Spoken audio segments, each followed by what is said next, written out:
Hello everybody, I hope all of you are doing good. I am Deepika from Learno Hub, एक ऐसा free learning platform जहां पर आप पढ़ सकते हो physics, chemistry, maths, biology and SST absolutely for free only at learnerhub.com।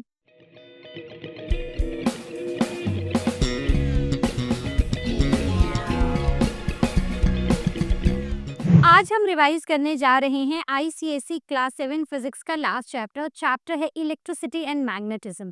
Magnetism के बारे में आप क्लास 6 में ऑलरेडी पढ़ चुके हो और आपने काफ़ी डीप में यहाँ पर इलेक्ट्रिसिटी को भी समझा है। तो चलिए जल्दी से रिवाइज करते हैं, कुछ क्वेश्चंस करते हैं और इस चैप्टर को खत्म करते हैं। Starting with the discovery of magnets. तो मैग्नेट्स कहाँ डिस्कवर हुए थे? तो हमें पता है कुछ अराउंड 5000 ईयर्स पहले एक शेपर्ड जो रोज अपने एनिमल्स को लेकर जाता था, तो उसने नोटिस किया कि एक रॉक है और उस रॉक की तरफ हमेशा उसकी आयरन की स्टिक और उसके शूज अट्रैक्ट होते हैं। शूज में भी थोड़ा सा आयरन पीस था, वो अट्रैक्ट होता है। तो यहाँ पर डिस्कवरी हुई थी मैग्नेट्स की। ये it was found in magnesia. आज के टाइम पे ये ग्रीस, टर्की में है और ये रॉक में देखा गया था और उस समय उस रॉक को लोडस्टोन बुलाया गया। And lodestone is the iron ore called magnetite. तो ये आयरन का एक और इस लोडस्टोन में, इस स्टोन में, इस रॉक में एक और है आयरन का जिसे मैग्नेटाइट बुलाया जाता है। And the term magnet is derived from magnesia, जहां पर ये फर्स्ट टाइम डिस्कवर हुआ था। तो अब ये जो अर्ली आइडेंटिफिकेशन थी ना, it helped us to understand the natural ability of some substances to attract iron towards themselves। ठीक है, धीरे धीरे जब इसका यूज होता रहा तब पता चला कि ये हमें डायरेक्शंस बताने में भी बहुत हेल्प करता है। तो अब मैग्नेट्स ना हम जनरली दो तरह के देखते हैं, नेचुरल और आर्टिफिशियल। नेचुरल जैसे लोडस्टोन जिसकी हमने बात की, एक नेचुरल मैग्नेट है और ये इरेगुलर शेप्स में आते हैं। जनरली इनकी स्ट्रेंथ काफ़ी वीक देखी गई है and due to this weak और ये अनइवन स्ट्रक्चर की वजह से नेचुरल मैग्नेट्स का अगर प्रैक्टिकल यूज देखें ना तो काफ़ी लिमिटेड है। लेकिन हमने क्या किया, इसी प्रॉपर्टी को एक्सप्लॉइट करके कुछ आर्टिफिशियल मैग्नेट्स बनाए जिनको हमने ना कोई एक शेप दे दिया, अलग अलग नाम भी दे दिए। जैसे जो बार फॉर्म का है दैट इज बार शेप्ड, फिर एक नीडल फॉर्म का है जिसे हमने मैग्नेटिक नीडल बुलाया और इस तरह का कुछ है, so that is the hot shape and compass. So these are the different examples. अब आर्टिफिशियल मैग्नेट्स को देखें ना तो ये स्ट्रॉन्ग भी हैं, आर्टिफिशियली बनाए गए हैं as compared to natural magnets. ये स्ट्रॉन्ग भी हैं, इनकी मैग्नेटिक फील्ड भी स्ट्रॉन्ग है और साथ ही साथ इनके प्रैक्टिकल यूजेस बहुत सारे हैं। अब क्या-क्या यूज़फुल प्रॉपर्टीज़ देखी गई मैग्नेट्स में? तो मेजरली हम 2 प्रॉपर्टीज़ की बात करेंगे which are attractive and directive. Attractive मतलब चीज़ों को अपनी तरफ अट्रैक्ट करना, डायरेक्टिव मतलब कि चीज़ों को डायरेक्ट करना। अब अट्रैक्टिव जैसे अब हमने ये एक सिल्क थ्रेड लिया और इसमें हमने बार मैग्नेट को लगा दी। प्रॉपर स्टैंड लेके ये पूरा सेटअप हमने किया था। आपको याद होगा हमने एक्टिविटी डिटेल्ड वीडियो में भी की है। तो जब हमने इसको यहाँ पर लगाया तो हम देख रहे थे कि ये हमेशा ना एक ही डायरेक्शन में अलाइन हो रहा था, राइट? पहले तो हमने सिंपली इसको लगा दिया। तो अट्रैक्टिव प्रॉपर्टी की ये ना आयरन पीसेस को अपनी तरफ अट्रैक्ट कर रहा है। Attraction is not uniform along the magnet, whereas हमने ये पाया कि जब हम मैग्नेट्स के एंड्स पर जाते हैं, जिन्हें हम पोल्स बुलाते हैं मैग्नेट का, वहां पर अट्रैक्शन ज्यादा है एज कंपेयर टू ये जो बीच वाला पोर्शन होता है। डायरेक्टिव प्रॉपर्टी की बात करें तो ये हमें डायरेक्शन बताता है, मतलब कि जैसे अभी मैं पीछे बात कर रही थी कि जब हम इस बार मैग्नेट को इस सिल्क थ्रेड से लगाएंगे ना तो आप इसको कितना भी हिला लो, कितना भी दूसरी तरफ को करने की कोशिश कर लो, इसकी डायरेक्शन चेंज करने की कोशिश कर लो, हमेशा ये एक ही डायरेक्शन में पॉइंट आउट करता है। सो दिस शोज कि ये हमेशा एक ही डायरेक्शन में पॉइंट आउट करता है और इससे ये हमें डायरेक्शंस बताने में बहुत हेल्प करता है। सो this is what it is written. Then coming on to the magnetic compass. So magnetic compass is used to locate the directions, right? तो हम आपने देखे होंगे छोटे छोटे मैग्नेटिक कंपास आपके स्कूल लेबोरेटरीज में भी होंगे। So they in like it consist of the small magnetic needle pivoted at the centre और नीडल ना फ्रीली रोटेट करती है। अब जैसे ये नीडल है ना, ये फ्रीली रोटेट करेगी और देन इट विल जो रेड एंड है ना, अगर इस पे ना भी मेंशन हो, राइट? आपके पास एक मैग्नेटिक कॉम्पास है जिसमें एक एक जो नीडल है, एक साइड जो है दैट इज रेड, तो red will always points towards the north direction. तो ये बेसिकली एक फ्रीली सस्पेंडेड मैग्नेट की तरह बिहेव करती है और ये हमेशा एक ही डायरेक्शन में अलाइन होती है। अब इसकी इम्पोर्टेंस क्या है? पहली बात है कि ये हमें नेविगेशन में हेल्प करती है, राइट? तो इसी की हेल्प से हम डायरेक्शंस को फॉलो कर सकते हैं और साथ ही साथ ट्रैवल करने में, एक्सप्लोर करने में पुराने समय में ये बहुत काम आई है। Now coming on to the next that is the law of magnetism. तो क्या लॉज हैं? सबसे पहली बात आपको याद ही है, अगर दो लाइक पोल्स होंगे तो same poles are called as the like poles, so they always repel each other. अगर अनलाइक पोल्स होंगे, नॉर्थ साउथ या साउथ नॉर्थ होंगे, so these attract each other. Then दो नॉर्थ पोल और दो साउथ पोल्स हमेशा रिपेल करते हैं और यही चीज यहाँ पर लिखी है। बेसिकली ऊपर के दोनों पॉइंट्स को यहाँ पर एक्सप्लेन किया गया है। इसको हमने एक छोटी सी एक्टिविटी से किया था, जहाँ पर हमने एक वुडन स्टैंड लिया और उसके साथ सिल्क थ्रेड से हमने एक मैग्नेट को लगा दिया। तो हमने देखा कितना भी हिलाओ वो एक ही डायरेक्शन पॉइंट कर रहा है, राइट? अब हम क्या करते हैं, this is the north pole, this is the south pole. इससे हमने फाइंड आउट कर लिया this is north and south pole, या उस मैग्नेट पे लिखा हुआ है। हम दूसरा मैग्नेट लेते हैं और उसका नॉर्थ पोल इस नॉर्थ पोल की तरफ लेकर जाते हैं, तो क्या होगा, ये आपस पास नहीं आएंगे बट इनके बीच में ना एक इनविजिबल सी फोर्स आपको फील होगी जो इन दोनों को ना आपस में कांटेक्ट में नहीं आने देगी। सो दिस इज रिपल्शन। लेकिन जब आप दूसरी तरफ साउथ पोल को नॉर्थ पोल की तरफ लेके जाओगे तो नॉर्थ पोल साउथ पोल की तरफ अट्रैक्ट होगा, राइट? एंड क्या कोई मैग्नेट है, तो मैग्नेटिज्म के श्योर टेस्ट को भी रिपल्शन ही बुलाते हैं। अभी मैं वही बताने वाली हूँ। So repulsion is the sure test of magnetism. अब मैग्नेट्स जो है ना वो हमेशा मैग्नेटिक सब्सटेंसेस जैसे कि आयरन को अट्रैक्ट करते हैं। So magnet also attracts another magnets, right? लेकिन सिर्फ जब वो अनलाइक पोल्स पर होते हैं। So only magnet shows repulsion, ठीक है? सिर्फ मैग्नेट्स ही आपस में रिपल्शन शो करते हैं जब लाइक पोल्स एक दूसरे की तरफ होते हैं।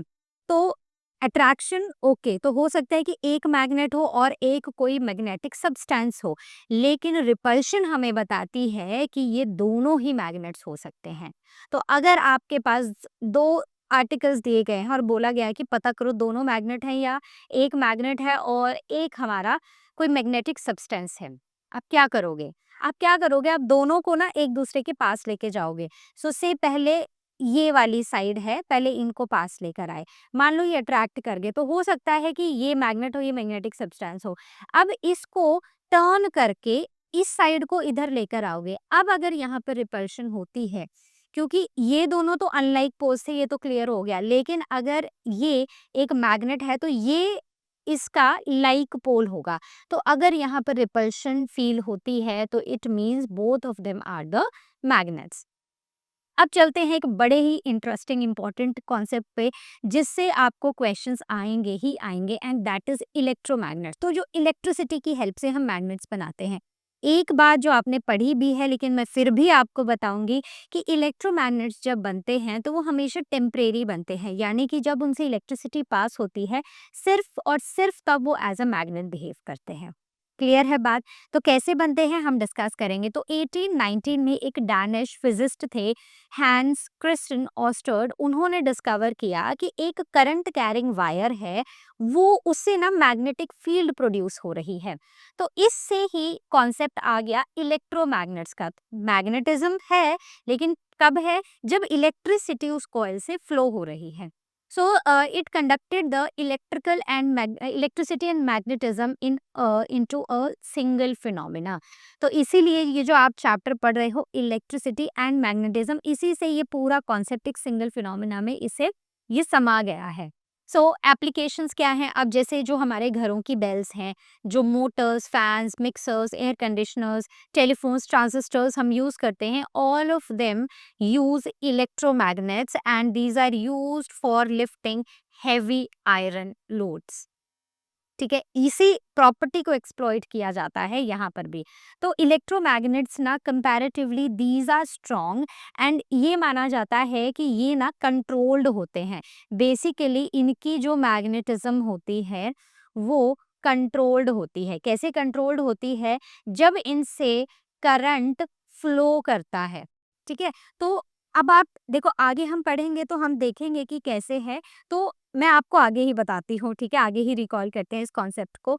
आप जितनी इलेक्ट्रिसिटी पास करोगे उसके हिसाब से उस पर डिपेंड करता है कि वो मैग्नेट कितना स्ट्रॉन्ग बनेगा, कितने उसके अराउंड कॉइल्स हैं, उस पर भी डिपेंड करता है।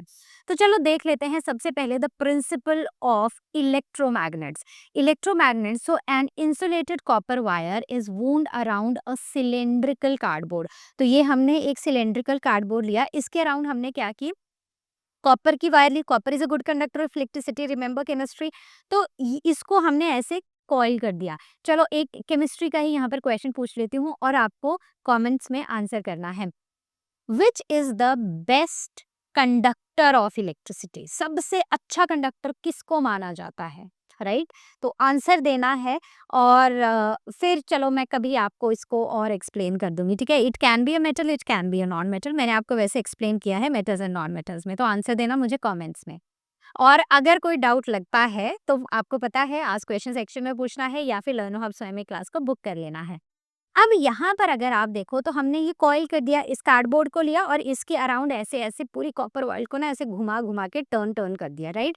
हमने ड्राई सेल से इसको कनेक्ट कर दिया। अब क्या होगा कि जब हम इसको ड्राई सेल से कनेक्ट करेंगे, जब पूरा सर्किट कंप्लीट होगा तो करंट फ्लो होगा कॉइल से।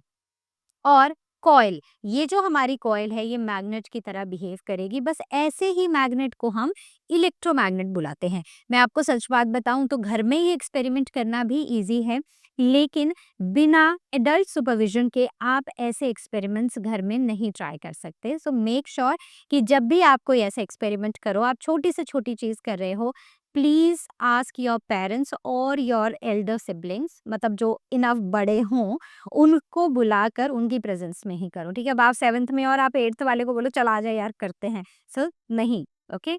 Then coming on to the magnetic polarity. अब ये जो मैग्नेटिक पोल्स होते हैं ना, ये डिपेंड करता है। अब देखो, अब हम आप बोलोगे कि मैम आपने तो बोल दिया कि ये इलेक्ट्रोमैग्नेट बन गया, लेकिन अब पोलैरिटी क्या है? मतलब हमें कैसे पता चलेगा कौन सा नॉर्थ पोल है और कौन सा साउथ पोल है? देखो बड़ा ईज़ी है इसका पता करना। अब आपको मैंने काफ़ी क्लियरली ये डिटेल्ड वीडियो में भी बताया था कि ये डिपेंड करता है कि कॉइल के अंदर, करंट कैरिंग कॉइल के अंदर करंट किस डायरेक्शन में फ्लो कर रहा है। मान लेते हैं हम इसे ना क्लॉक रूल बोलते हैं, तो बच्चों ये इम्पोर्टेंट है, ठीक है? अब मान लेते हैं कि ये आपकी वो कॉइल है जिसको आपने इलेक्ट्रोमैग्नेट बना दिया, ठीक है? अब जब आपको इसका करंट निकालना है ना, तो अब आप इसको ऐसे नहीं, आप इसको अपनी तरफ पकड़ोगे, ठीक है? अब मान लेते हैं कि मेरे पास एक वायर है, इस वायर को ना मैंने ऐसे यहाँ से शुरू किया है और मैंने इसको ऐसे लगाना शुरू किया है, ठीक है? अब आपने जब इसको पकड़ा हुआ है ना, तो अब आप देखोगे कि अच्छा, यहाँ से ऐसे को एंटर हो रही है, कॉइल ऐसे एंटर हो रही है, ऐसे को, मतलब करंट ऐसे को एंटर हो रहा है। Is this a clockwise direction और एंटी क्लॉकवाइज? मेरा मत देखना, because this might be a mirror image. तो जो मैं इस तरह एक्शन, मतलब मैं तो एंटी क्लॉकवाइज कर रही हूँ, आपको शायद वो क्लॉकवाइज दिखाई दे रहा होगा। तो hold your pen or pencil in front of you and just do like this or like this, ठीक है? अगर करंट एंटी क्लॉकवाइज डायरेक्शन में एंटर हो रहा है तो वो वाली साइड, जैसे मैं ऐसे कर रही हूँ, so for me this is anti clockwise. So that means कि ये जो मेरे सामने पोल है ना, जो इलेक्ट्रोमैग्नेट का, दिस इज नॉर्थ और इसके ऑपोजिट वाला साउथ होगा, राइट? अगर यहाँ पर करंट एंटी क्लॉकवाइज डायरेक्शन में फ्लो कर रहा है, it is going to be the south pole. So clockwise south, anti-clockwise north. Clear है?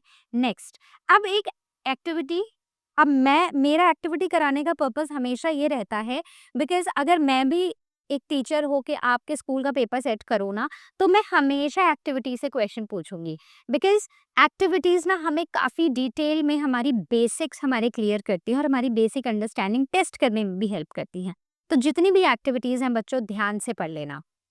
एक्टिविटी करते हैं, तो अगर आप इस एक्टिविटी में देखो तो हमने क्या करना है, हमने करंट कैरिंग कॉइल को एक इलेक्ट्रोमैग्नेट बताना है। तो हमने क्या किया, ये एक कार्डबोर्ड है और इस कार्डबोर्ड में ना हमने एक ड्राई सेल ले लिया। अब हम इसमें ना यहाँ स्विच भी लगा देंगे, एग्जैक्टली जैसे हमने पहले किया था, और इसको एक सिल्क थ्रेड की सपोर्ट से हमने इसको टाई भी कर दिया, मतलब हैंग कर दिया, टाई नहीं किया, हैंग किया है। अब यहाँ पर हमने क्या किया, अब यहाँ पर हमने इसको पूरा इंसुलेट कर दिया कॉपर वायर से। अब होगा क्या कि जब हम इस स्विच को क्लोज करेंगे, क्लोज करने का मतलब मैंने बार बार आपको समझाया है पहले भी, it is on and it is when the switch is closed it is on and when it is like open it is of, right. तो सर्किट ब्रेक हो जाता है ओपन करने में, सो इट इज ऑफ। तो जब कॉइल रेस्ट पर होगी, ठीक है, तो उस समय हम क्या करेंगे, हम इससे ना करंट को पास करेंगे, राइट।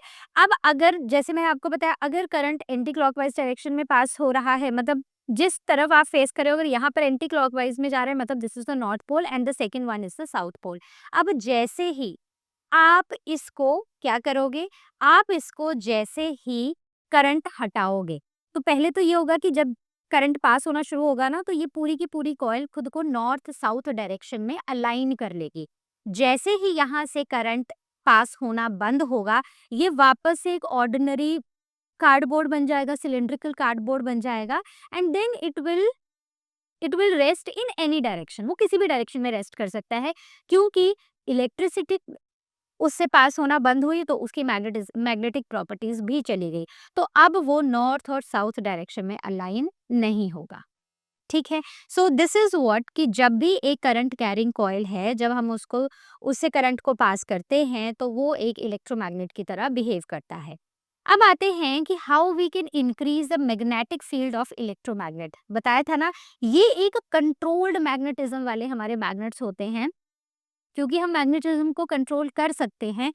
इस प्रॉपर्टी को ना हम बहुत अच्छे से एक्सप्लॉइट करते हैं अपनी डेली लाइफ्स में।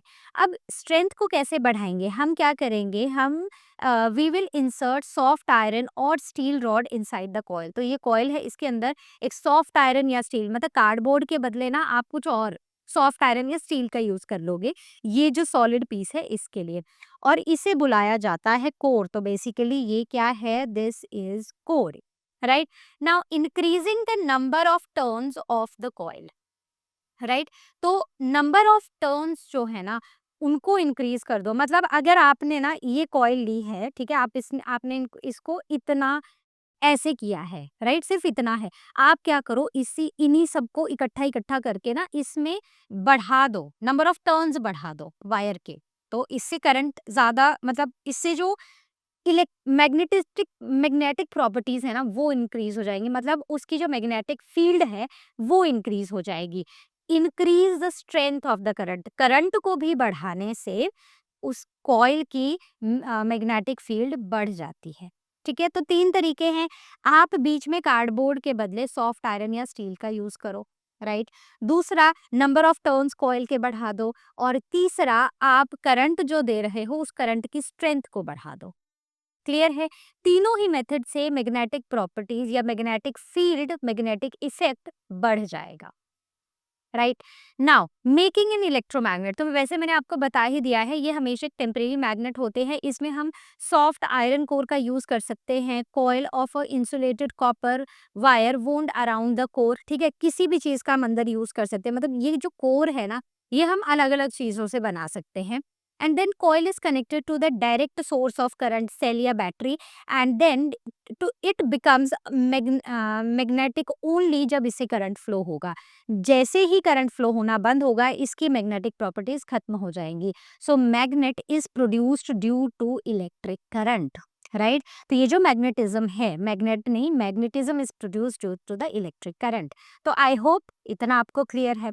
आगे बढ़ते हैं मेकिंग में ही। तो हमारे पास ना 2 तरह के मैग्नेट्स जो हम काफी कॉमनली लैब्स में भी यूज करते हैं, that is this bar shaped, इसे आई शेप्ड मैग्नेट भी बोलते हैं, और एक ना ऐसा होता है यू शेप्ड, इसे हम हॉर्स शू या फिर यू शेप्ड मैग्नेट बुलाते हैं।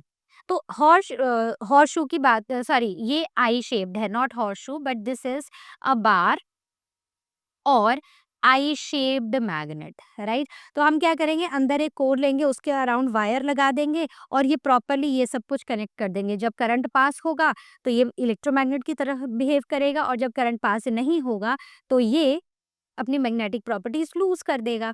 अब यू शेप में भी सेम ही करना है, बस इसमें फ़र्क ये है कि हम एक तरफ से शुरू करेंगे कॉइलिंग करना, दूसरी तरफ जाएँगे और दूसरी तरफ से कॉइल कॉइल करेंगे and then we will connect it to battery and key. तो बेसिकली आपको दोनों ही आर्म्स को यहाँ पर कनेक्ट करना है। सो ऑपोज़िट वाइंडिंग, ये जो हम ऑपोज़िट वाइंडिंग यहाँ पर कर रहे हैं, अब यहाँ पर ना एक बड़ी ही इम्पोर्टेंट चीज़ है, that is the winding direction, right. तो वाइंडिंग की डायरेक्शन अलग होनी चाहिए। अगर आप इधर से इस तरफ से इस आर्म में आपने से ऐसे क्लॉकवाइज करना शुरू किया है, तो दूसरी तरफ जाके अब आप उसको एंटी क्लॉकवाइज घुमाना शुरू कर दो।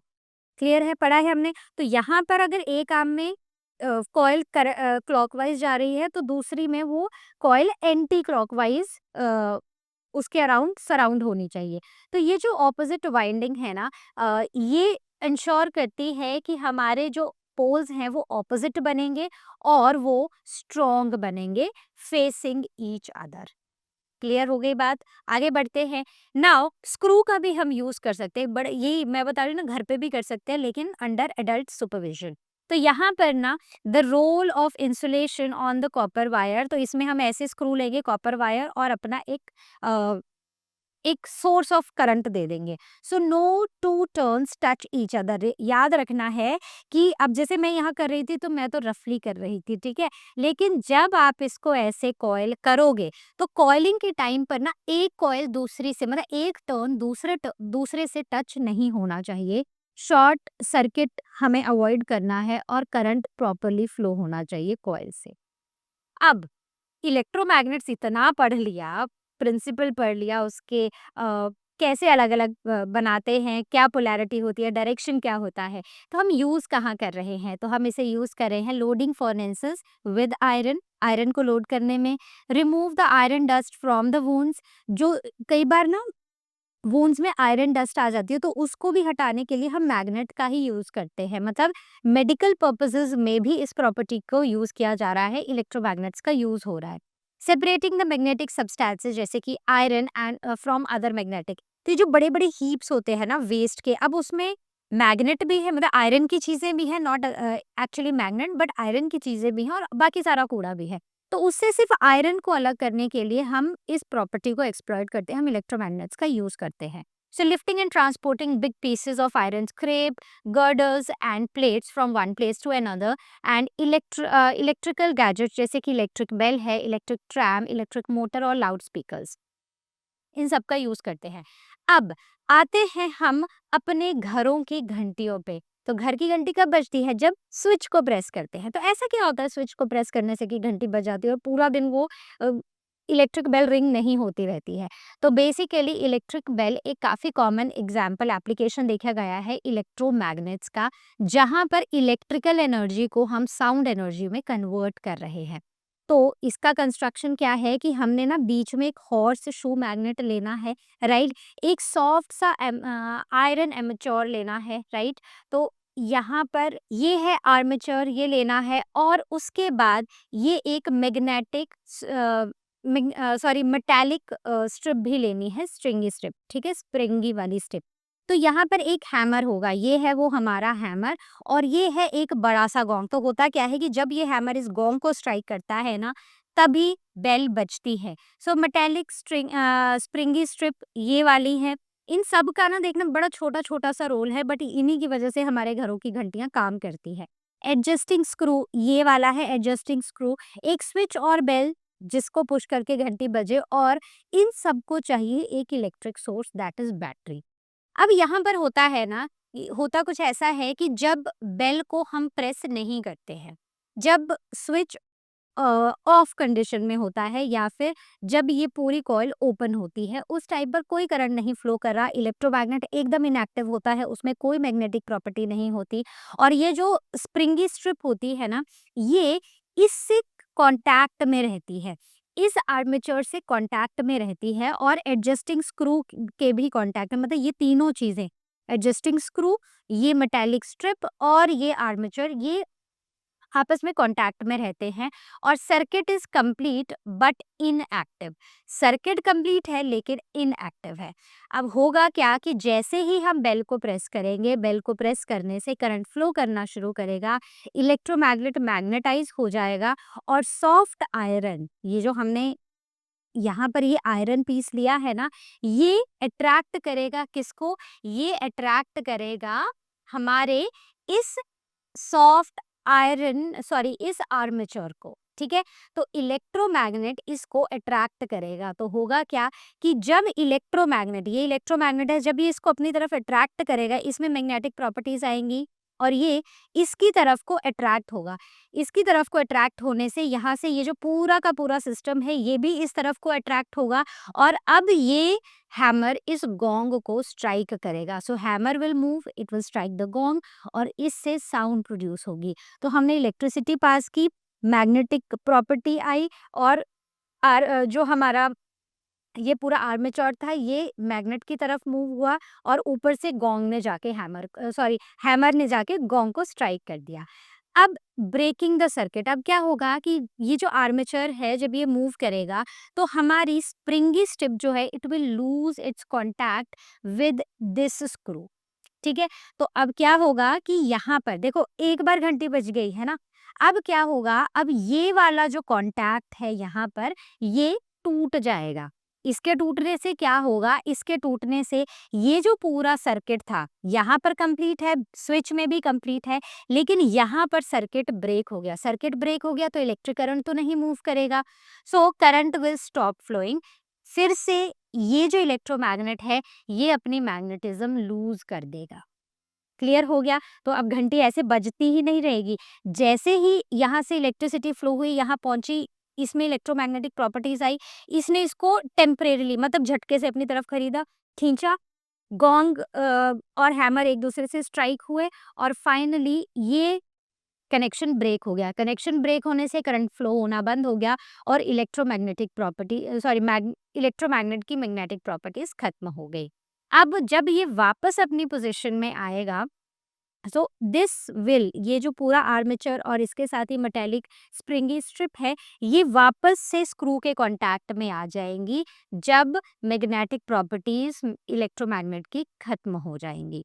So this will touch back the adjusting screw again और फिर से जब सर्किट कंप्लीट होगा तो ऐसा ही होगा। पहले उसमें मैग्नेटिक प्रॉपर्टीज आएंगी, करंट फ्लो करेगा, उधर मैग्नेटिक प्रॉपर्टीज आएंगी, हैमर गोंग की तरफ, मतलब ये जो पूरा सेटअप है ये इस तरफ को मूव होगा, इसकी तरफ को, हॉर्सशू मैग्नेट की तरफ को, हैमर गोंग को स्ट्राइक करेगा एंड बाय दैट टाइम ये वाला सर्किट ब्रेक हो चुका होगा और फिर से घंटी बजना बंद हो जाएगी। बस इतना ही है।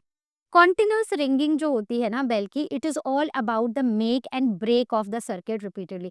बार बार सर्किट बन रहा है, टूट रहा है, बन रहा है, टूट रहा है, बस उसी की वजह से ये कॉन्टिन्यूस बेल रिंग होती है। आगे बढ़ते हैं। अब हमने अर्थ की मैग्नेटिक फील्ड के बारे में तो पढ़ा है और ये जो मैग्नेटिक फील्ड है ना इसको हमने काफ़ी डिटेल में प्रीवियस क्लास में भी देखा था। तो अर्थ के पास भी ना अपनी एक मैग्नेटिक प्रॉपर्टीज़ होती हैं और एक फ्रीली सस्पेंडेड मैग्नेटिक नीडल हमेशा नॉर्थ और साउथ डायरेक्शन में, मतलब ज्योग्राफी के हिसाब से, जो हमारी ज्योग्राफी है ना, हमारा जो ग्लोब है, ग्लोब के नॉर्थ और साउथ के हिसाब से हमेशा एक डायरेक्शन में रेस्ट करती है। सो freely suspended magnetic needle always rests in north and south direction, ठीक है। So needle aligns itself to the magnetic properties of due to the magnetic properties of the earth.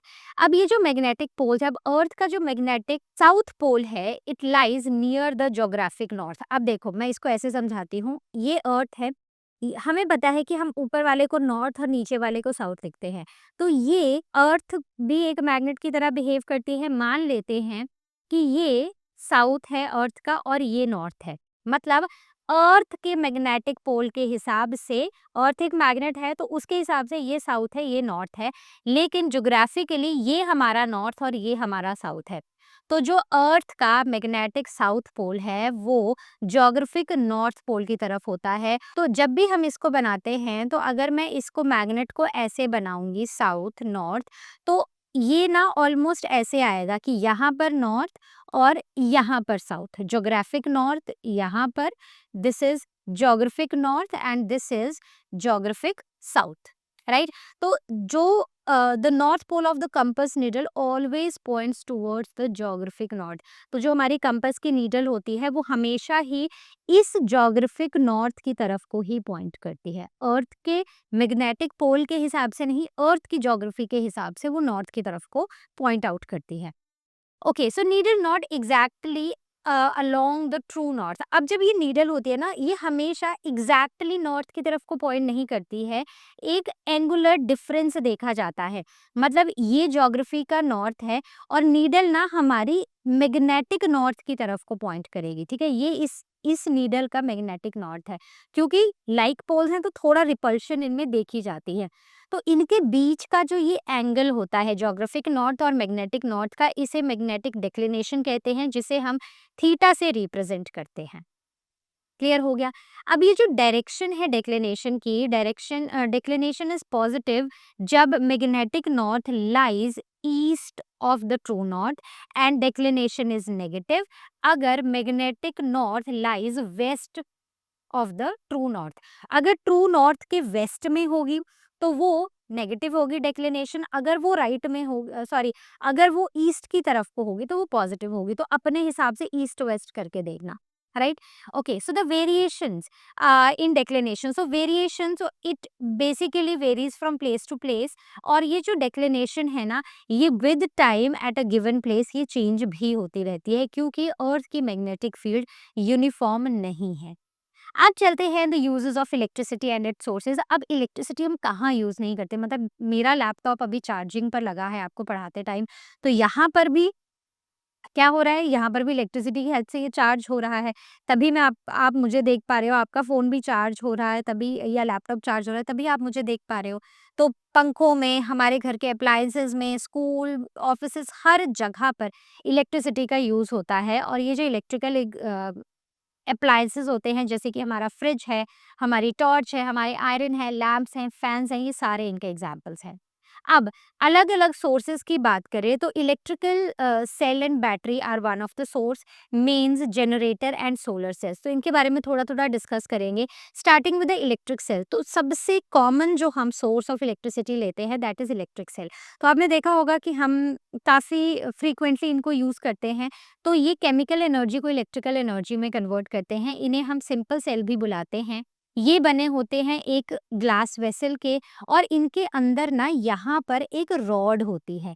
अब इन रॉड्स को हम electrodes बुलाते हैं। 2 metal rods होती हैं जिन्हें हम इलेक्ट्रोड्स बुलाते हैं। एक रॉड पॉजिटिव होती है, एक रॉड नेगेटिव होती है। जो कॉपर होता है, कॉपर बीइंग अ मेटल, ये पॉजिटिव बनाता है and positive electrode is anode, and zinc यहाँ पर नेगेटिव इलेक्ट्रोड बना देता है, then it is called as cathode. और इसके अंदर ना, अब ये तो ड्राई इलेक्ट्रोड्स है, लेकिन अगर करंट को पास करना है तो हमें ना थोड़ा सा वेट मीडियम चाहिए। मतलब आप ड्राई हाथ से कभी भी करंट स्विच को ऑन ऑफ करो तो आपको करंट नहीं लगता है, लेकिन अगर आप गीले हाथों से स्विच को ऑन ऑफ करो तो करंट लगता है। तो इसका मतलब है कि अगर हमें इलेक्ट्रिसिटी को पास कराना है किसी चीज़ से, तो हमें ना थोड़ा सा फ्लूइड वाला, मतलब थोड़ा सा लिक्विड वाला मीडियम चाहिए। तो यहाँ पर ना एक केमिकल सॉल्यूशन होता है इसी सेल के अंदर, जिसे इलेक्ट्रोलाइट बुलाया जाता है, और ये होता है डाइल्यूट सल्फ्यूरिक एसिड। आगे बढ़ते हैं। Now the working of a simple cell. तो एक सिंपल सेल कैसे काम करता है? So when a cell is used तो केमिकल रिएक्शंस होते हैं, ठीक है।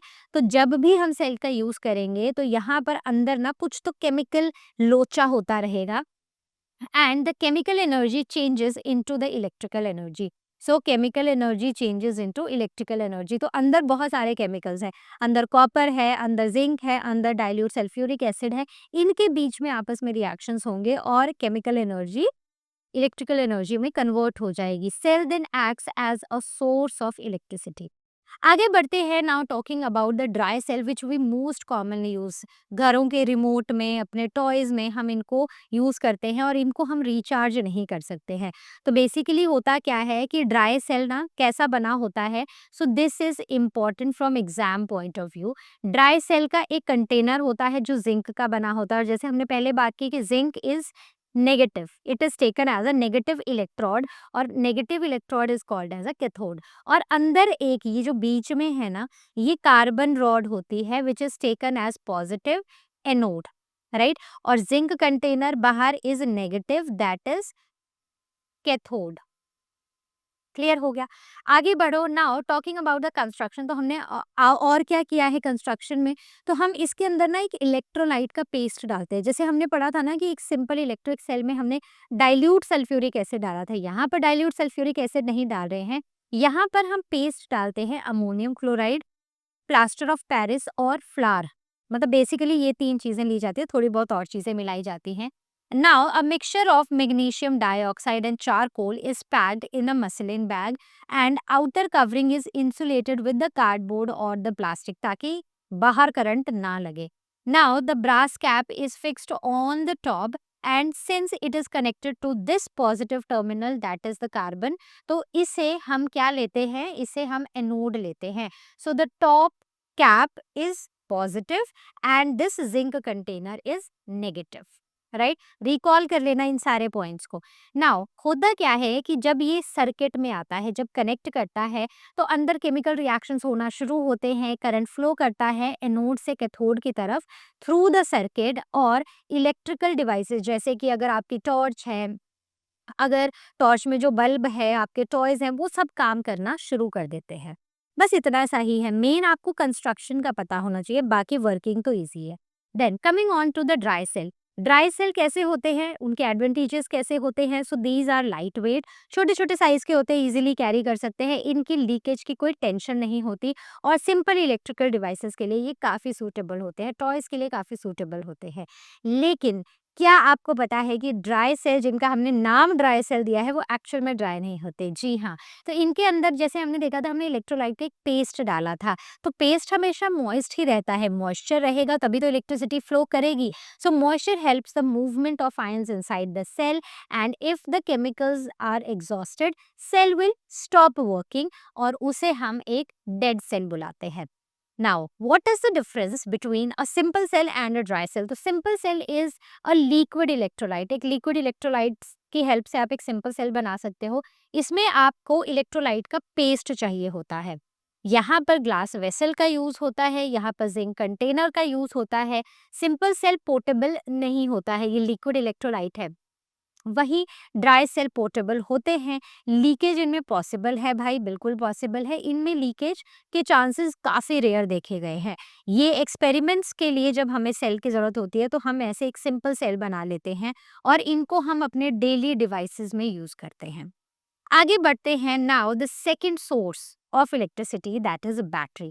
बैटरी में 2 या 2 से ज़्यादा सेल्स होते हैं एंड इट इज़ यूज्ड जब हमें ज़्यादा इलेक्ट्रिसिटी की ज़रूरत होती है, राइट। तो सिंगल सेल भी यूज़ करते हैं, लेकिन जब हम एक से ज़्यादा सेल्स को एक साथ जोड़ देते हैं तो उसे बैटरी बुलाते हैं और ये हमें ज़्यादा इलेक्ट्रिसिटी देता है। Now the formation of a battery. तो होता क्या है, जैसे हमने बोला था कि अगर ये हमारा एक सेल है, ये इसकी वो कैप है, राइट, ये हमारा दूसरा सेल है। तो ये जो साइड है ना, दिस इज पॉजिटिव, ये वाली को हम नेगेटिव लेते हैं, ये पॉजिटिव, ये नेगेटिव। तो हमेशा इनको ऐसे ही कनेक्ट किया जाता है, पॉजिटिव को नेगेटिव के साथ।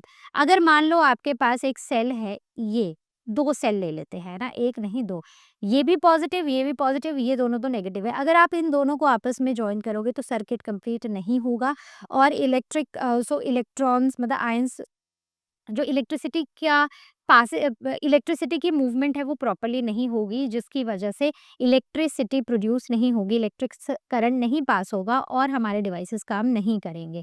सो positive terminal of one cell is connected to the negative of the next and this arrangement is called as a series connection. जब हम एक लाइन में इनको डाल देते हैं ना, इसे हम सीरीज कनेक्शन बुलाते हैं। So appliance is connected between the negative terminal of the first cell and the positive terminal of the last cell. अब बात करते हैं कि ये जो यूजेस हैं इनके, वो ड्राई सेल में क्या है। तो टॉर्चेस में हम इन्हीं ड्राई सेल्स का यूज करते हैं, these are the source of electricity. ऐसे एक सीरीज में 2-3 सेल्स हम डाल देते हैं और ब्रास कैप एनोड की तरह काम करती है of one cell, it touches the zinc container which is the cathode. So this is positive and this is negative. जैसे ही हम स्विच को प्रेस करते हैं, सर्किट कंप्लीट होता है, बल्ब ग्लो करना शुरू हो जाता है। लेकिन अगर बीच में सेल नहीं होंगे तो टॉर्च काम नहीं करेगी। आगे बढ़ते हैं। नाउ कहाँ-कहाँ पर ड्राई सेल्स का यूज़ करते हैं, तो ये मैंने आपको ऑलरेडी बताया है। Now coming on to the third source of electricity, that is the mains. तो आपने देखा होगा आपके घर में ना एक बड़ा-सा डब्बा होता है, जैसे मान लो एक एक कमरे की लाइट चली गई, है ना? या कुछ ऐसा हुआ, सबसे पहले हम जाके मेन्स चेक करते हैं। ऐसा तो नहीं है कि मेन्स ऑफ हो गए हैं, right? So those are the mains. तो इलेक्ट्रिसिटी बेसिकली पावर स्टेशंस में बनती है यूजिंग द जनरेटर्स, राइट? अब वोल्टेज ना पहले काफ़ी कम होती है जब ये बनती है, लेकिन सबसे पहले हम इस वोल्टेज को बहुत ज़्यादा किलोवॉट्स में इंक्रीज़ कर देते हैं। कितना करते हैं वो मेरी डिटेल वीडियो देखो, वहाँ मिलेगा आपको। सो इंक्रीज़ कर देते हैं to a very high voltage, क्योंकि हमें पावर हाउसेस से इस इलेक्ट्रिसिटी को दूर भेजना है। अब पावर हाउस तो एक जगह है, लेकिन इसको हंड्रेड्स ऑफ किलोमीटर्स ट्रैवल करना है इस इलेक्ट्रिसिटी को, ताकि किसी और के घर में लाइट आ सके। तो पहले तो हम इसकी वोल्टेज को बढ़ाएँगे और फिर हम जब ये ट्रांसमिशन हो जाएगा, अब हम इसकी वोल्टेज को रिड्यूस कर देंगे to 220 volt using the transformers, right? Before it they reaches home. तो आपने देखा होगा घर के बाहर पोल्स होते हैं, उनके ऊपर 220 वोल्ट, 440 वोल्ट लिखा होता है, stay away, stay cautious, right? So electricity enters homes through the main board and where the meter measures the usages. तो ऐसा कुछ एक मेन बोर्ड हमें देखने को मिलता है, राइट? तो ये होते हैं हमारे मेन्स। तो पावर हाउसेस से पहले वोल्टेज बढ़ाएंगे, आस-पास के पोल्स में आएगी, वहाँ से वो सबस्टेशंस होते हैं जहाँ पहुँचती है। फिर ये पोल्स में जाती है, सबस्टेशंस में भी वोल्टेज काफ़ी ज़्यादा होती है। जब ये अब आस-पास के पोल्स में आने लगती है इलेक्ट्रिसिटी, तो वोल्टेज और कम हो जाती है और फाइनली जब ये हमारे मेन्स में पहुँचती है, तो भी ये कम ही होती है। Now coming on to the generator and the solar cells. तो जनरेटर्स, अगर पावर फेलियर हो जाता है, तो आपने देखा होगा हमारे घर में पावर बैकअप्स होते हैं, हमारे घर में जनरेटर्स होते हैं, तो इन सब का यूज़ किया जाता है जिसमें मैकेनिकल एनर्जी को इलेक्ट्रिकल एनर्जी में कन्वर्ट किया जाता है। It is said to be an alternative source of electricity, जो हमारे लिए, जो हमारे मेन्स के लिए ऐसे अनअवेलेबल होती है। सोलर सेल्स में हम सोलर एनर्जी को ट्रैप करते हैं, बेसिकली लाइट एनर्जी को इलेक्ट्रिकल एनर्जी में कन्वर्ट कर रहे हैं, used like the dry cell to supply electricity, और ये हमारी सैटेलाइट्स में काफ़ी वाइडली यूज़ किया जाता है। आगे बढ़ते हैं, कुछ बेसिक एनोलॉजी देखते हैं कि जैसे करंट कैसे पास होता है या फिर हीट कैसे फ्लो करती है। तो ये जो डायरेक्शन ऑफ फ्लो है ना, ये बड़ा इंपॉर्टेंट है समझना। अगर हम हीट फ्लो की बात करते हैं, तो हीट हमेशा एक ऐसी बॉडी से पास होती है दूसरी बॉडी को। 2 बॉडीज़ कॉन्टैक्ट में हैं, एक 100 डिग्री सेल्सियस है, एक 50 है, तो हमेशा 100 डिग्री सेल्सियस से ही हीट अ 50 डिग्री सेल्सियस वाले को ट्रांसफर होगी। Basically the body which is at a higher temperature will वहां से हीट फ्लो होगी towards a cooler body, right? तो बस यही हमें यहाँ पर समझाया है। Now coming on to the flow of water, ठीक है? अब यहाँ पर एक और चीज जो लास्ट लाइन थी, similarly electrons also flow from the place जहाँ पर वो ज्यादा होते हैं टू अ प्लेस जहाँ पर वो कम होते हैं। दूसरी चीज, अगर आप पानी के फ्लो की बात करें, अब ऐसे हमारे पास फ्लो है, मतलब लेवल्स हैं वाटर के, तो वाटर हमेशा, क्योंकि इसमें पानी का लेवल ऑल्दो चाहे कम हो, वॉल्यूम कम हो, लेकिन लेवल ज़्यादा है और इसमें कम है, तो इससे पानी इस तरफ को फ्लो करेगा, ए से बी की तरफ फ्लो करेगा जब तक दोनों का लेवल सेम नहीं आ जाता। सेम हैपन्स विद इलेक्ट्रॉन्स, कि electrons flow until both the conductors have the equal number of electrons। तो ये आपको इलेक्ट्रॉन्स और आयंस को समझाने के लिए ही किया गया है। Now the flow of electrons between the conductors। अब अलग अलग केसेस लेंगे। So when two conductors are joined by a metallic wire, what will happen? So एक ये कंडक्टर है, एक ये कंडक्टर है, ठीक है? इसमें हमने ना एक पॉजिटिवली चार्ज कंडक्टर लिया है और एक न्यूट्रल या फिर अनचार्ज कंडक्टर लिया है। तो पॉजिटिवली चार्ज कंडक्टर जो है उसमें इलेक्ट्रॉन्स कम है, ठीक है। सो electrons move from uncharged body, इसमें क्या है, इसमें खूब सारा पॉजिटिव है, इसने अपना सब कुछ दे दिया और ये पॉजिटिव हो गया, इलेक्ट्रॉन्स बचे नहीं, बहुत कम है। तो अब अनचार्ज्ड बॉडी से पॉजिटिवली चार्ज्ड बॉडी की तरफ इलेक्ट्रॉन्स फ्लो होंगे and the flow will stop when electrons become equal. Clear हो गया, याद रहेगा। तो कभी भी इलेक्ट्रॉन पॉजिटिव से अनचार्ज की तरफ मत फ्लो करना, अनचार्ज में उसमें इलेक्ट्रॉन्स ज्यादा हैं, उसमें पॉजिटिव नेगेटिव सब बराबर ही है, राइट। नाउ यहाँ पर अगर आप नेगेटिवली चार्ज और अनचार्ज में देखोगे, अब नेगेटिवली चार्ज ने ना इलेक्ट्रॉन्स को इकट्ठा करके रखा है। अब यहाँ से electrons through metallic wire uncharged body की तरफ फ्लो होंगे और ये फ्लो तब स्टॉप होगा जब दोनों में इलेक्ट्रॉन्स बराबर होंगे। अब आते हैं द नेगेटिव, पॉजिटिवली और नेगेटिवली चार्ज। तो सीधी सी बात है यार, पॉजिटिवली चार्ज में इलेक्ट्रॉन्स कम है, नेगेटिवली में बहुत ज़्यादा है। तो यहाँ से यहाँ की तरफ इलेक्ट्रॉन्स का मूवमेंट होगा जब तक दोनों में बराबर नहीं हो जाते इलेक्ट्रॉन्स। अब द डायरेक्शन ऑफ करंट, तो direction of current is taken opposite to the direction of flow of electrons. याद रखना बच्चों ये बात।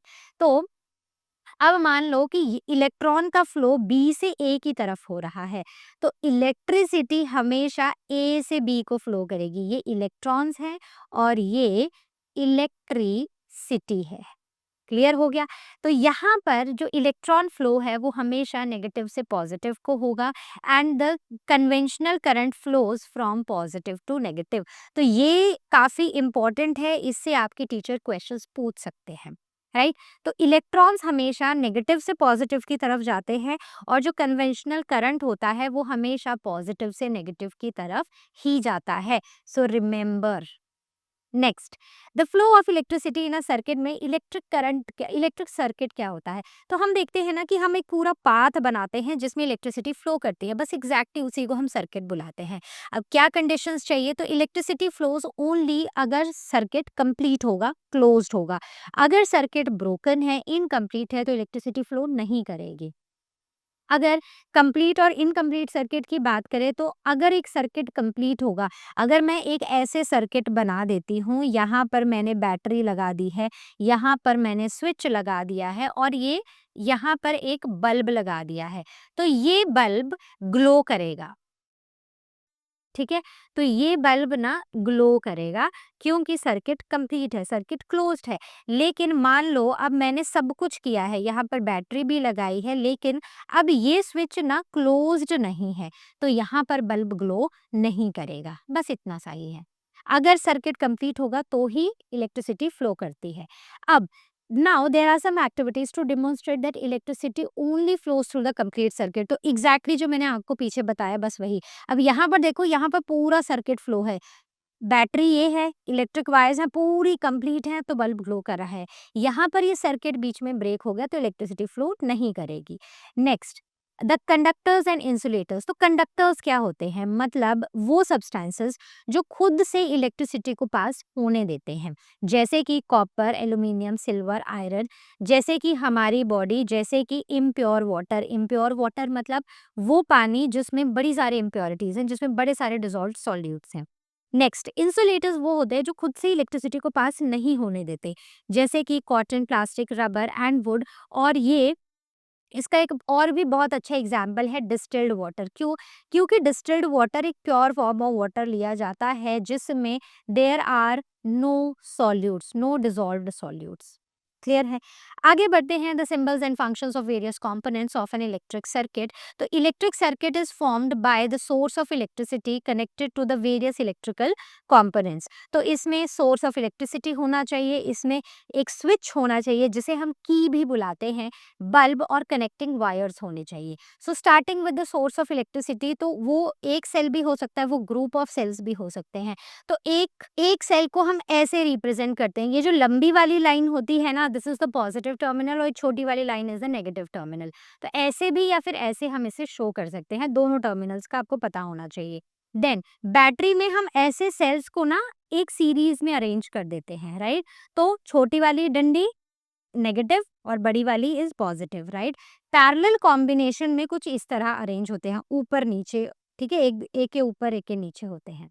अब बात करते हैं स्विच की। तो स्विच अगर ओपन है, मतलब सर्किट ब्रोकन है, हमारा स्विच ऑफ है, तो उसे हम ओपन की बुलाते हैं, जिसको ऐसे रिप्रेजेंट करते हैं, क्लोज्ड में बीच में एक डॉट लगा देते हैं।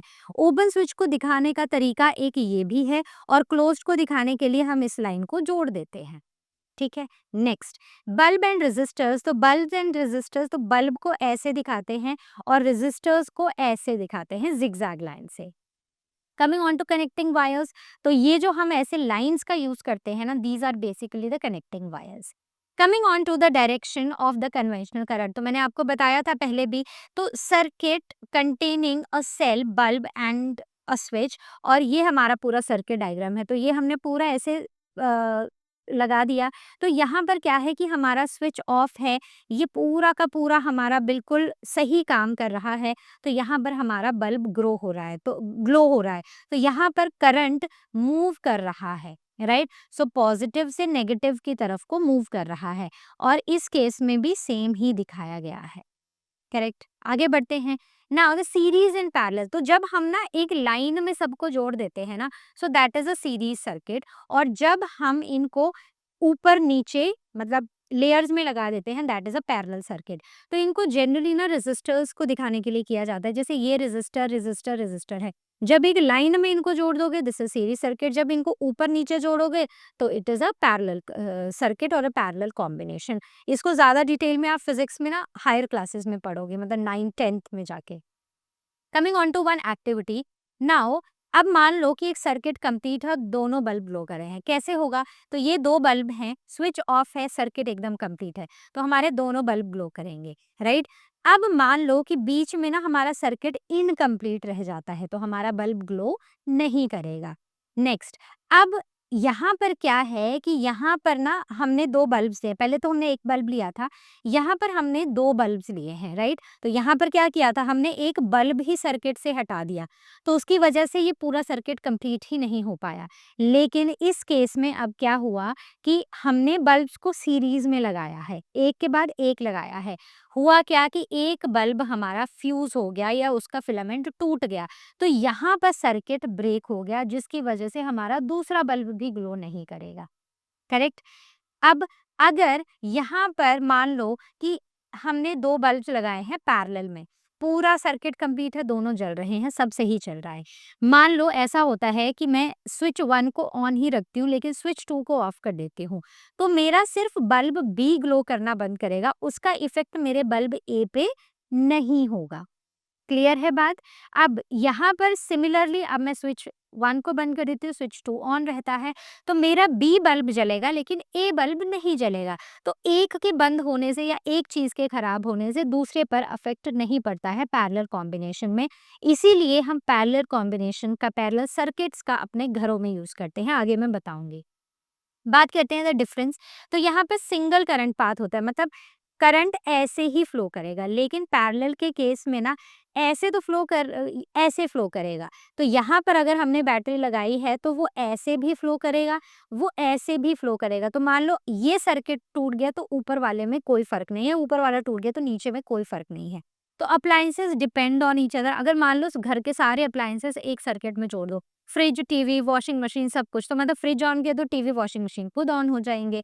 अगर मान लो फ्रिज खराब हो गया तो बाकी सारे भी खराब हो जाएँगे, वो भी चलना बंद हो जाएँगे, राइट? इसीलिए हम अप्लायंसेस को हमेशा पैरेलल सर्किट में जोड़ते हैं ताकि वो एक दूसरे से इंडिपेंडेंट रहें। Next, one fault stops the whole circuit, लेकिन यहाँ पर ऐसा नहीं होता है। ऐसा सीरीज सर्किट हम घरों में यूज़ नहीं करते हैं, लेकिन हाउसहोल्ड वायरिंग्स में हमेशा पैरेलल सर्किट्स का यूज़ किया जाता है। अब बात ये है कि प्रिकॉशंस क्या हैं? क्या प्रिकॉशंस हमें लेनी है?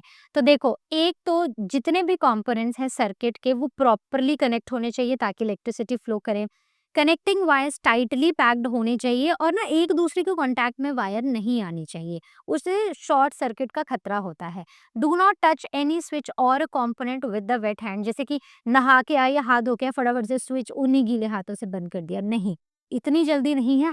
हाथों को ड्राई करो फिर उसको ऑफ करो। Then connecting wire is nowhere naked, ठीक है। मतलब कि कहीं पर भी ऐसे खुली तारें नहीं पड़ी होनी चाहिए, उससे वो हमेशा इंसुलेटेड होनी चाहिए, और जो हमारा सोर्स ऑफ इलेक्ट्रिसिटी है वो प्रॉपर्ली जॉइंट होना चाहिए। तो बस यही था बच्चों हमारे आज के सेशन से, जहाँ पर हमने इलेक्ट्रिसिटी और मैग्नेटिज्म को कवर किया है। तो अब हम कुछ प्रैक्टिस क्वेश्चंस करेंगे, लेकिन अगर आपको अभी तक कहीं पर कोई भी डाउट रह गया है, please ask it on ask question section और you can book your class with learn hub Swayam. तो चलो प्रैक्टिस क्वेश्चन शुरू करते हैं। सबसे पहले, electric current in a metallic conductor is due to. तो ये जो इलेक्ट्रिक करंट है मेटेलिक कंडक्टर में, ये किसकी वजह से होता है? प्रोटॉन्स नहीं, आयंस नहीं, एटम्स बिल्कुल नहीं, it is electrons. Electric circuit flows in a circuit only when the circuit is closed. Next, a direction of conventional current is taken as. तो conventional current की direction क्या होती है? मैंने आपको बताया है, it always flows from positive to negative terminal. Next, electrons actually move in a wire form. Right, so it moves, electrons कैसे मूव करते हैं? तो कन्वेंशनल करंट पॉजिटिव से नेगेटिव जाता है और इलेक्ट्रॉन्स हमेशा नेगेटिव टू पॉजिटिव जाते हैं। ये बड़ा ही छोटा सा है, बस समझ लोगे ना एक बार तो ऐसे सिंपल सिंपल क्वेश्चन बहुत इजीली कर लोगे। Next, in a cell symbol the longer line represents. तो ऐसे हम सेल दिखाते हैं ना, तो ये जो लंबी वाली लाइन होती है, this is positive and the smaller one is the negative. Battery is तो बैटरी क्या होती है? सिंगल सेल नहीं, स्विच और बल्ब नहीं, a group of cells connected, so that is true. Next, a dry cell can not be recharged. क्यों? क्योंकि उसके अंदर का जो केमिकल है ना, वो एग्जॉस्ट हो चुका है, तो इसलिए उनको रिचार्ज नहीं किया जा सकता। Which of the following is use to open और क्लोज अ सर्किट? ओपनिंग और क्लोजिंग में कौन हेल्प करता है? So it is switch. Next, which component offers resistance to the flow of electrons? तो रेजिस्टर, तो यही रेजिस्ट करते हैं करंट के फ्लो को, इसीलिए इसका नाम है resistor. Which of the following is a good conductor of electricity? So out of these what we have learned is copper. आगे बढ़ते हैं। Now the two bulbs are connected in series. One second, हाँ, so two bulbs are connected in series, तो इनके answers चले गए, so let me mark them again. So these are the correct options. Next, two bulbs are connected in series, bulb fuses, what happens? तो अगर series में connected है, एक bulb fuse होगा तो दूसरा भी फ्यूज हो जाएगा। So bulb glows, no, so other bulb will not glow. वो फ्यूज नहीं होगा लेकिन वो ग्लो नहीं करेगा। So in a series circuit, appliances are, series circuit में appliances, they are dependent on each other. Now in household wiring, appliances are connected in, तो कभी भी हम series circuit में नहीं, हम parallel में ही उनको connect करते हैं ताकि वो एक दूसरे के independent रहें। One advantage of parallel circuit is that it uses less wire, नहीं, appliances share one path, नहीं, each appliance works independently, that is true. A torch stops glowing even after changing the bulb, right? Stops glowing, okay? The most likely the reason is what? Switch बंद है? नहीं, cell week है, ऐसा हो सकता है। Circuit complete है तो ग्लो करना चाहिए, एंड वायर इज इंसुलेटेड, इससे भी कोई मतलब तो भी ग्लो करना ही चाहिए। So why should we not touch electrical switches with the wet hands? क्यों? Because water is a good conductor of electricity. Even our hand is, our body is also a good conductor of electricity. So because water conducts electricity. Now a student connects two bulbs in series and notices that both are glowing very dim. तो इसका reason क्या है? तो current ज्यादा है तो ज्यादा glow करना चाहिए, वोल्टेज डिवाइडेड है, तो ये ऑप्शन हो सकता है। रेजिस्टेंस जीरो है, नहीं, सर्किट पैरेलल है, नहीं, तो यहाँ पर लिखा तो है कि सीरीज है। तो अगर वोल्टेज कम होगी, तो कई बार देखा है ना कि वोल्टेज कम होती है, फ्लक्चुएट होती है, तो उससे ना हमारे घरों की लाइट्स भी ऐसे फ्लक्चुएट होती हैं। तो वोल्टेज डिवाइडेड है, इसलिए वो डिम ग्लो कर रहे हैं। In a situation with only bulb B glows, right? In which situation only bulb B will glow? Series circuit, bulb A is fused, no, तो इस चक्कर में तो दोनों ही बल्ब ग्लो नहीं करेंगे। Parallel circuit, switch off A is open, yes. तो अगर पैरेलल सर्किट है, देखो ऐसे सर्किट है, ठीक है, ये वाला सर्किट है, अब यहाँ पर ये स्विच है, यहाँ पर ये स्विच है, ये बल्ब है, ये दूसरा बल्ब है। इन्होंने बोला है कि किस सिचुएशन में ही सिर्फ बल्ब ग्लो करेगा, तो ये ग्लो तब करेगा जब ये वाला ओपन होगा, क्योंकि पैरेलल में है, एक तो बात पैरेलल में है, और अगर ये भी बंद होगा तो भी ये ग्लो करेगा। सीरीज सर्किट होगा तो एक नहीं ग्लो किया दूसरा भी नहीं करेगा। Both bulbs connected to a one switch तो भी नहीं करेगा। अगर इन दोनों के लिए मैं यहाँ पर सिर्फ एक स्विच लगा दूं तो भी ये ग्लो नहीं करेगा। Next coming up, which statement is true? So current flows in open circuit, no, closed में फ्लो करता है। पैरेलल सर्किट्स आर डिपेंडेंट, नहीं, these are independent. Series circuits are used in homes, no, we use parallel circuits. Parallel circuits allow independent control, that's right. Well, why does fused bulb stop current flow? Right, तो fused bulb में क्या होता है कि उनका filament melt हो जाता है और सर्किट ब्रेक हो जाता है। Okay, so these are some of the questions for you, so do practice them. कहीं पर कोई भी डाउट होगा, you know where to come, ask them on ask question section, और you can book your class with learn hub Swayam. So I'll see you next time with the next video. Till then, all of you take care, and as you all know, learn how मतलब free है पर best है।